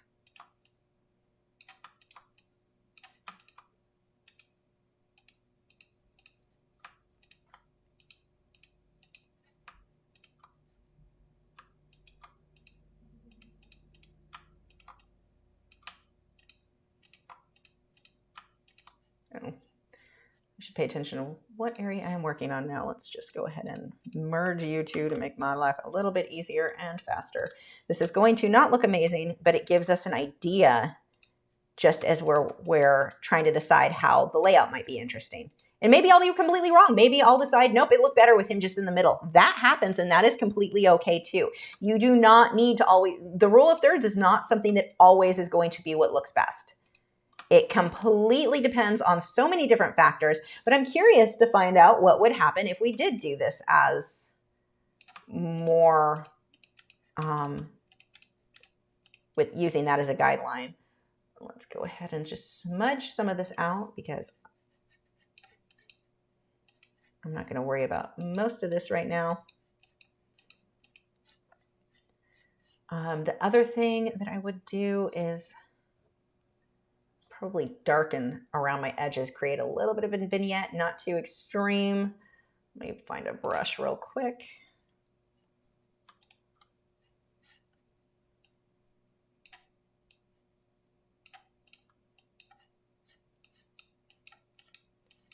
Let's darken these a bit so our focus really does stay more on the subject and not being drawn out.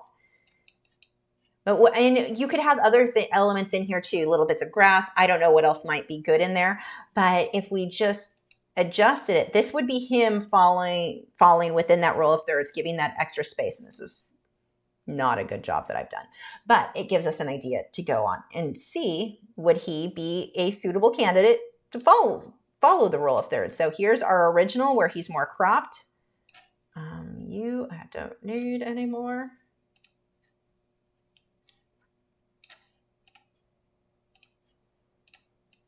Nope. Hitting too many buttons there. There we go. So I kind of like it. The water would need more work. Obviously, this is such a half-done, terrible job. But what happens if we do move him within the rule of thirds? And then, of course, he's also not, I think this one didn't get my typical adjusting of values. Something along those lines. So, and that isn't even the original. That's the one that I adjusted, isn't it? Hold on, let me grab the original again.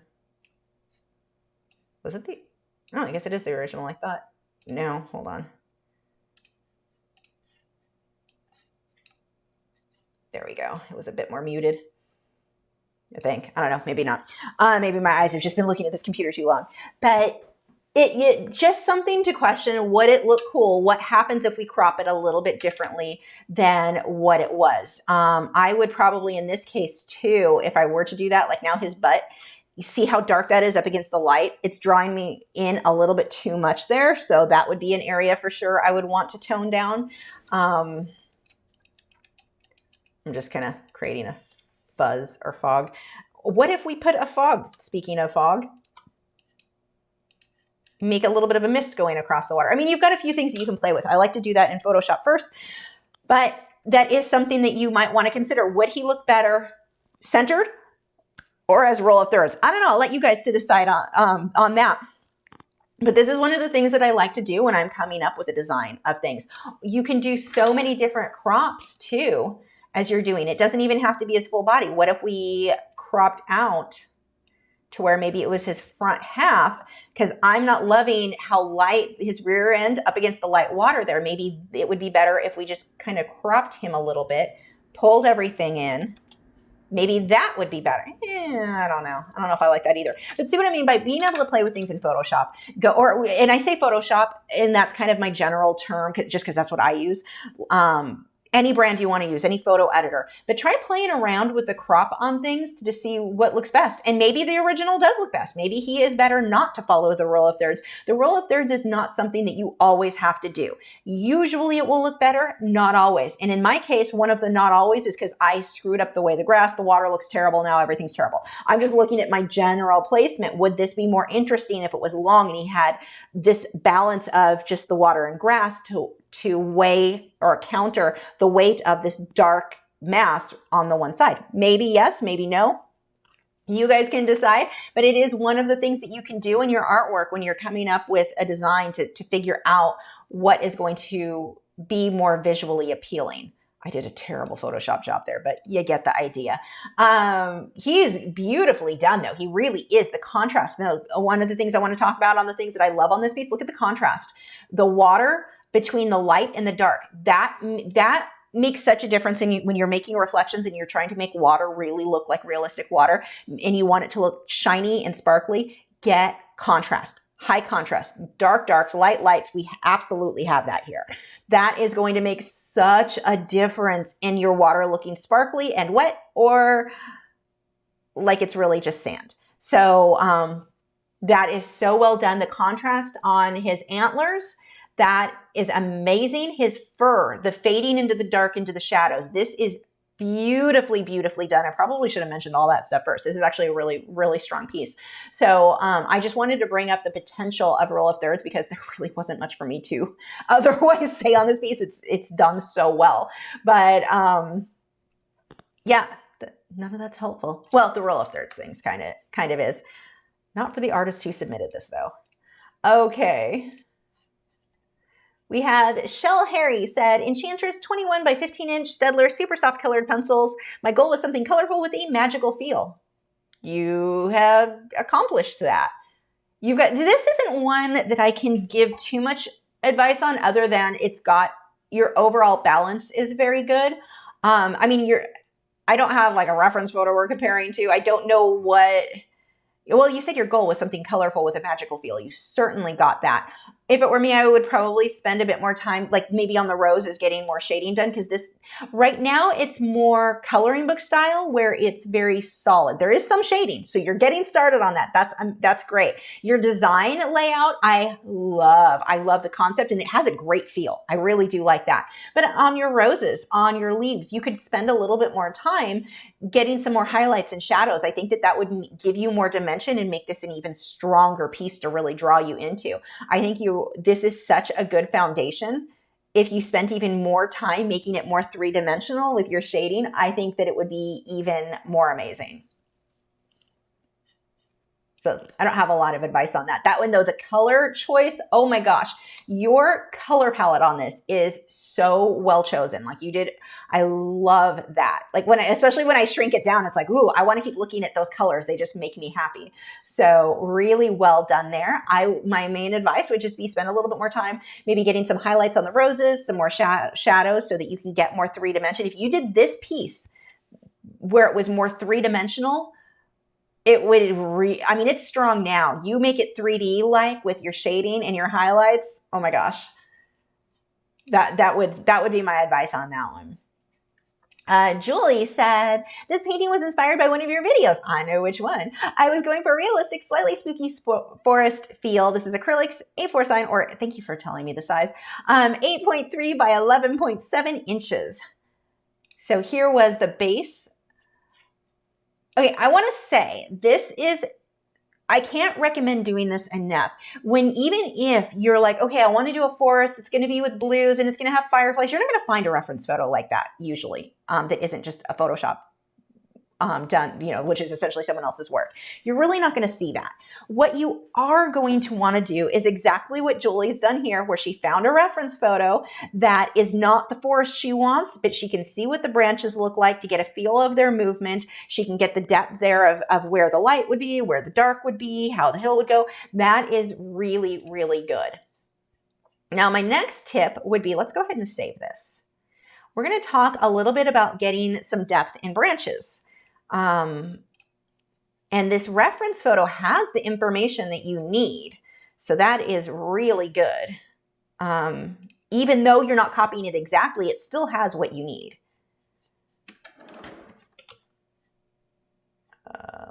There we go.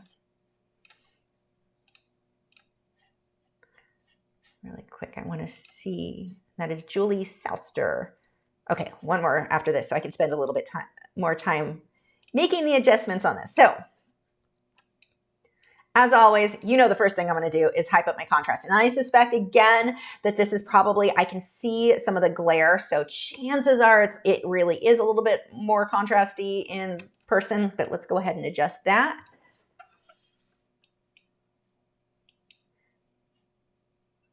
That is probably a bit closer. Yeah, see the difference in that? I'm guessing this is more what it looks like. So we're going to start with that as being the original. I'm going to shrink this down so I can try to see both on the screen at the same time, which is a little bit difficult. I would normally have them blown up while I worked, but I want to be able to have us all see everything. Same thing here. We're going to have to shrink you down just a bit.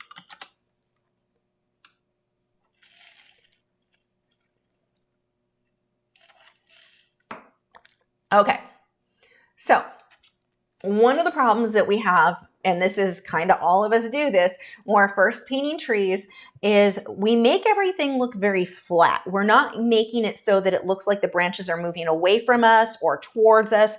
Everything is flat. We do exactly what we've got here where the artist is like, okay, here's my light source. All highlights are on the top branches. All shadows are on the bottom. What you accomplish when you do that, it looks cool. It's better than not having any shadow shading for sure. But you also end up with a flatter looking tree. If you want to create a bit more dimension, let's look at our reference photo. Even though it's different lighting, we can still see where we've got like a little bit more on more variation. So let's go ahead and get this out. We're going to let this be, let's see, do I have any brushes strokes? Because I would like my brush strokes to actually show, and I don't know if I've got a good set for that. Let's see. Water brushes, nerp, nerp. If you can't, I don't know if you guys can see this, Aaron's custom brushes. So Aaron Blaze has custom Photoshop brushes. His brushes are why I switched to like Photoshop for painting, or why I went that, because I was using a different app before, but I wanted to use his brushes. Oh my gosh, I've bought every single brush he makes. They are, as far as I know, they're amazing. Aaron Blaze, he's on YouTube. If you're really into digital art, oh my gosh, amazing, amazing, amazing content. Can't, like, seriously, just check it out and buy his brushes. But let's see, trees. I want bark or just like brush strokes. I have, what all do I have in here? Oh, flares and such. Okay.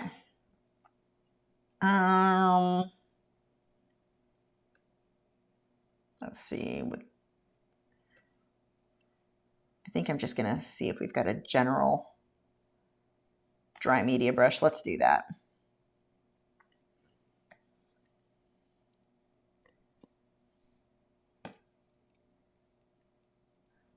We're going to need to be larger. Yes, that's what I want. We'll go with that will work. And opacity, we'll drop that down just a bit. And I'm going to start with the black. So watch when we start pulling more. Oh, you're too big though. I forgot, we shrunk you down. Watch when we start pulling a lot more of these darker areas. What am I doing? Why are you not showing? What do I have set wrong? I definitely have something set. Flow can be 100, opacity normal. There we go. I'm just not pushing hard enough. There we go. Yep. Oh gosh. I have that set not in the way that I don't usually set mine so that they're super sensitive when it comes to the pressure that I add, because I'm kind of bad at it. This one is being really sensitive to that. Anyway, you don't care. Moving on. So let's lower the opacity then. There we go. We're going to go through, and don't assume the entire top of the branch needs to be highlighted, like this area here where I'm shading down. If the light is coming from behind, light coming from behind, which is what it looks like in this piece, you're going to be backlit. So you typically will have glow on both sides of the branches in many cases, unless a branch behind it or wherever, blocking the light source is causing a shadow. So we want to get some variations in here, because one branch will block the lighting on another one. So it's not just highlight a certain side. This is my light source. This is where the highlight is. The other thing that you have to keep in mind with light is not like, I feel like when we're in high school, we're learning lighting and we think of one light source. Light is never, ever, okay, rare exceptions. Light is almost never, ever one source. Light bounces. Light hits this depth, bounces up, hits me on my chin, even though my main light source is over here, but I've also got minor light sources in other locations. Light is going to be all over the place. So you don't want to just assume this is my light source, this is where my shadows are. You're going to have variation depending on what's blocking that light source. So we want to make sure that we're capturing that in trees. And this was one that was a little bit harder for me to learn myself, is on trees. Don't just go, okay, here's my highlight. I have a branch that is going to be highlighted all the way across the top. If nothing else is around that branch, sure. But is there a water source below where you've got light hitting, bouncing up and coming back under? You're going to have a different light source than what you have on the top. So you may have bright here and more dim and bluish here. It depends. Or is there another branch in the way? Are there leaves in the way to where now it's more mottled and not so harsh? So these are things that you definitely want to keep in mind when it comes to your lighting on your tree branches especially, because if you do it to where everything is lit the same, you suddenly went from having this three-dimensional tree to a flat tree. So that, just be very, very aware of that. You want to get variation. Now, here's the thing that's cool about this. That doesn't mean that you need to know, you don't have to follow the reference photo necessarily exactly. You just need to have variation. Be random in your branches. Like, I can just randomly throw a shadow and be like, okay, there's a branch that must be out of view, but it'll make it look more realistic by getting some of this variation. So it's not all the same. My next tip, watch the way that the tree is formed, because right now we're getting that, and this is one that I've always struggled with too. Right now we have it, and this is why I need reference photos. It has the octopus arms where they're just like, I'm all free and flowy, which can be cool. That can give you a very, like that dramatic look that you may be going for. But watch your reference photo, because your reference photo does have some coming down. I can see what you're looking at, but like one of these came up and then back down in a harsher manner, where yours are a little bit more smooth, like octopus arms. What if we made them harsher turns, like sharp? Watch your reference photo. I mean, that's not a good one there, but that's just showing you what I mean by a little bit more, not so bendy, not so curved, as much as harsher lines. And then, of course, variation on sizes. You've got some of the variation on sizes for sure. So you do have that pretty good. Like your Fireflies, I know exactly how you did those. But the big thing on the trees are just getting that variation in the shadow. Don't go with, I always have a highlight here and I always have a shadow on this side. It depends on what is randomly in the way blocking. This is not a good brush for this, but whatever. I don't do enough digital art, so I'm really slow to figure out what brush I want. I need to do some digital tutorials for sure. But anyway, that would be like my big tip there, is just paying attention to where your highlights are and versus your shadows, so that you do get, oh, that was too light. So you do start getting some of those variations.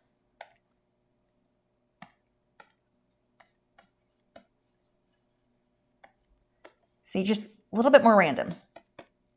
Not quite so. Here's always my highlight. Here's always my shadow. See how, like here, I didn't follow that highlight I just did all the way along the edge of the branch. I just picked one little spot. Sometimes it will follow along more. The other thing is where you put that highlight can make a branch go from being like just a smooth one direction to coming back, moving its way forward. You can control, like, so that it's not just a fanned out, like these are the way the tree trunk is. Instead, it's like curved and gnarled and going in different directions based on the way that the light might hit here and then, you know, these are things to watch in your reference photo. And the reference photo that you had shows you where the highlights are and then the shape of those tree trunks. Now yours is cool. It does go, because you are going for that fantasy look. So the curvy, like the octopus arms I'm talking about, it does actually work with this. But that is something when you're painting and drawing trees, if you're going for a more natural feel, definitely something to watch. I do like the changes that you made on this tree that's really up close on the left here, because the one in the photo would look weird. I think it's a painting. I think that your adjustments there are a huge improvement. But the one that's a little bit further back, I would probably go a little more, you know, go a little bit more by the shape in the reference photo on that guy. But I think you did good there. The other thing to watch for, get a little bit more variation in your leaves. Right now, they're all the same brush. You did switch directions, which is good, but they're all kind of the same. You made the same brush stroke again and again. Make some where you're pushing a little harder with the brush, pushing a little less hard. Switch brushes. Don't do all the same brush everywhere. And it looks like the majority of your leaves were light blue and then your highlight with white. get a darker blue in there too. Get 3 always. Whenever I do trees, bushes, we were talking about that earlier. I'm always going to use at least 3 colors, and that is my bare minimum. My darkest, mid-range, highlight. At least. You right now, it looks like you're mostly at 2, your mid-range and your highlight. You don't have the darks. And I think that getting some of those darker leaves in there, and those darker leaves can be dark, dark, dark blue. That would give you even more depth in some of that. So there are my tips for this one. Beautiful painting. Of course, I'm going to be a fan because I know which one it's based off of. That one's actually hanging on my wall too. Okay, let's see. I think we had one more. Good timing here.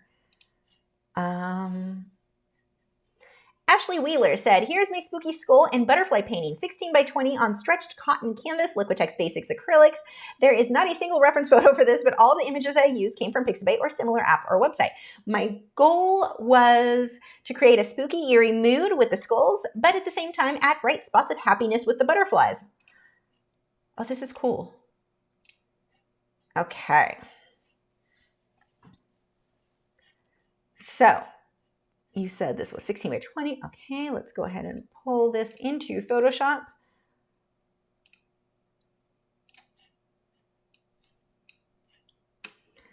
So my first thing is, I think there's 2 main things that are standing out to me. Well, the more I look, maybe 3.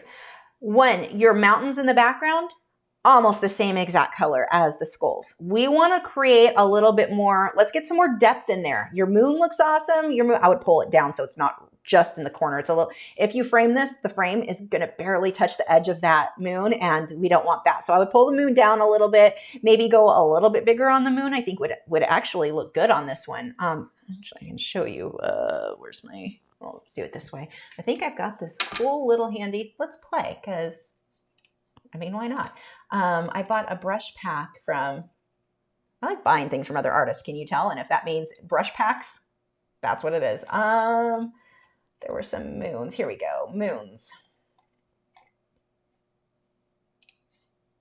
Too big. Too little.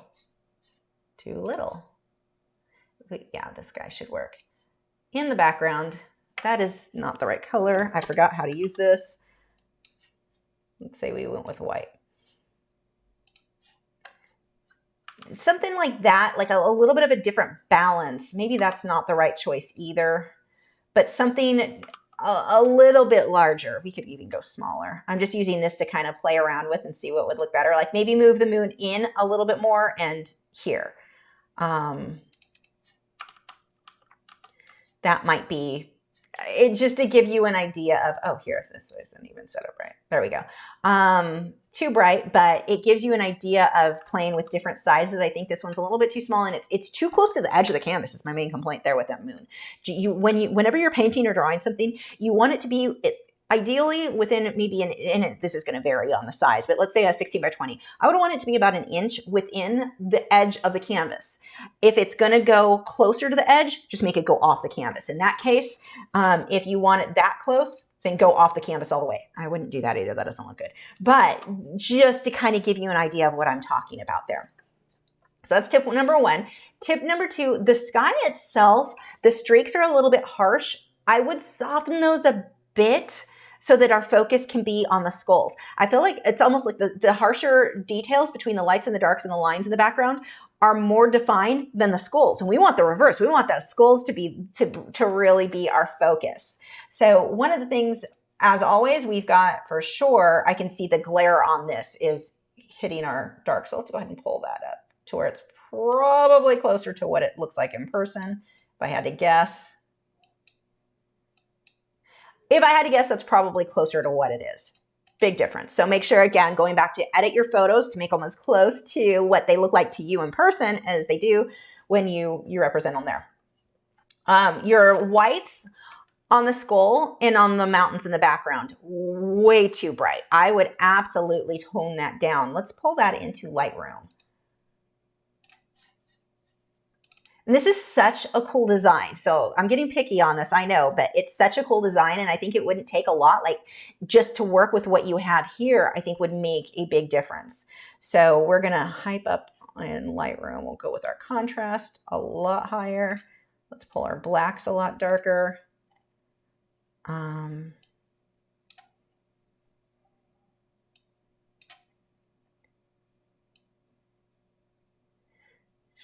we'll go up a little bit. Okay, so highlights. Look what happens when I pull down the highlights. And it's basically highlighting, it's toning that white down. Look at that. That pulls the attention. I don't love the yellow. Let's actually tone down some of that yellow. It's a bit too yellow in the skull. But look, when I pull down those, you suddenly get more shading in that skull. That now, instead of being, let's see, as they are, they're just, again, overexposed. So that could be your camera, but more likely it's just painted too white. The mountains in the background, that we really are going to pull those highlights down on. Let's darken that by a lot. I don't know why when I'm doing this, it's got such a delay when I'm live streaming that it almost makes this unusable for like demonstrating. Here we go. I'm having a hard time with that. Let's tone those down. And I think the mountains too, I would even soften them. Let's blur them a bit. Unfortunately, I probably went over some of the butterflies, so we're just gonna have to deal.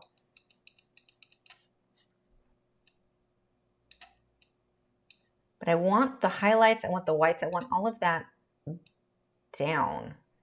Push that back. We don't want that to be quite so, like it's just standing out way too much to us right now. So we push that back. Let's go ahead. I'm going to do a new brush. And we are going to pull, actually first we're going to pull regular highlights down. I'm going to pull some whites down. So that would be something that I would do. The other thing, let's go ahead and save this. I'm going to pull this over into Photoshop, the edited version. If we do some more shading, I think that's really, the concept of this is really cool. It's the shading that I would definitely recommend spending some more time on, including on the butterfly. So let's make this. That's as big as it goes. So this is going to get kind of grainy. You probably can't tell that much on the live stream. But in order for me to be able to fit that brush in there. So on the butterflies, if you can get a bit more shading here.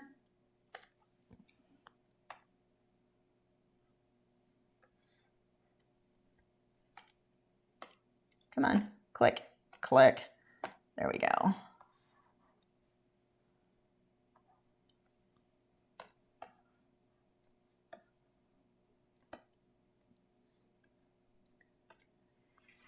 No, I'm not saying this is exactly how I would do it, but, or, you know, this is just a crappy Photoshop, just doing it really quick, but get some shading in there. Let's get some variation. Give them a bit more dimension. The other thing, every single butterfly you use is exactly the same. You use the same drawing and repeated it. So it's a copy paste. You flip direction, but it's the same exact wing angle. When you paint butterflies, you want to make sure to get variation to where a lot of photos that you get will either be this or they'll be with the wings straight out. You want a ton of variation. If you've got, what do we have here? 6 different butterflies. You want 6 different angles. None of the angles should be the exact same. Mix that up. So that's going to make a big difference, like huge, huge difference in your work. Whenever you're painting butterflies, bees, whatever, do not make them all side views. With bees, they're going to be less variation. You will have a lot of side view, but don't make them all exactly the same. Every single butterfly here is the exact same angle with the wings just mirrored. So that would be my next tip. We're also just the general shading on the skulls, and the concept is so cool. So if you get a little bit more, I'm way too opaque. If you get a little bit more with your shading,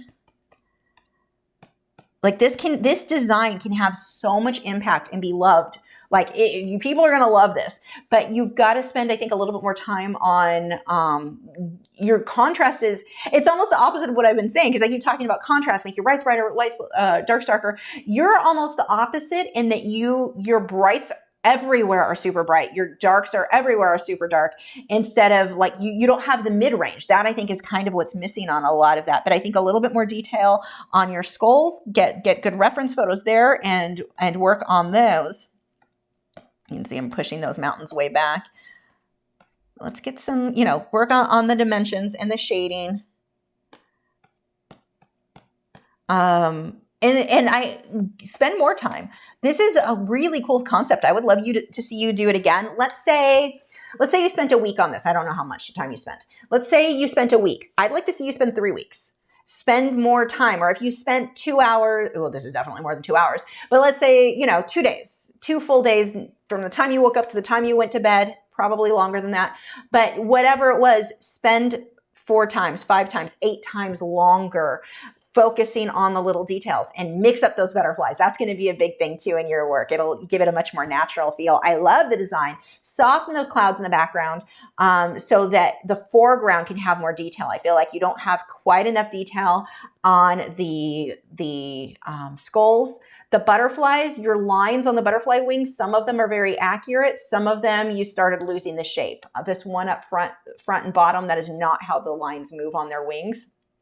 You do have some variation where it doesn't need to be perfect, but right now it's almost more stained glassy, which is kind of cool, but also not accurate. So, you know, watch for that. I'm just looking at little things that you can improve on this, but I wouldn't go and change this painting. I would start this concept. Again, it's a really cool concept. So I'd love to see it where you spent a bit more time on it, toned some stuff down, pulled more detail in the other stuff up front. Like it's a great, like I said, great concept. More time would make a big difference, I think, for you on that. But really cool. So that is it. Wow, we right at 3 o'clock and we hit all of them. I was usually with these critiques, we get more submissions than what I can get to. So we did the fall theme to try to like not have too many, and I couldn't get to. This worked out perfectly. The next time we do a critique, we're going to do. I'll take those submissions from MeWe, and then the time after that will be from Patreon. Or Patreon and Subscribe Star, but we will do that on, when will we do that? I'm not sure when we'll do that. Let me guys know if you want another one right away or if you want to wait a bit on that. But when I do it again, we will be announcing, or I will announce it over on MeWe. I'm thinking maybe winter theme for the next one, since we just did a fall theme. That might be kind of cool. I don't know. The theme thing kind of worked just in that it limited how many submissions came through. On the flip side, it limited how many submissions come through. So, you know, we're not getting a lot of portraits. We're not getting, so maybe we shouldn't do a theme. Let me know what you guys want to see. Thank you so much for our moderators. I haven't even been seeing chat. I'm guessing they're both here. I don't know, probably. There's Nick. I know Nick's here. Yep, there's Joseph. They are both here. Check out their channels. Links are in the video description. They both have art channels here. Really cool. And is there anything else? I don't know. It's weird. These are weird. Like, I feel like I've been sitting here talking to myself since I'm not actually, like, we're not doing questions and stuff. So these are always weird videos for me. Yeah, that is it. I hope that these tips helped you. And I will see you guys on Wednesday night, 8 p.m. Central. We're going to be finishing our zombie snail painting. And I don't know what we're doing next Friday. Let me know what you guys want to see. And that's it. Thank you guys so much, and I will see you Wednesday.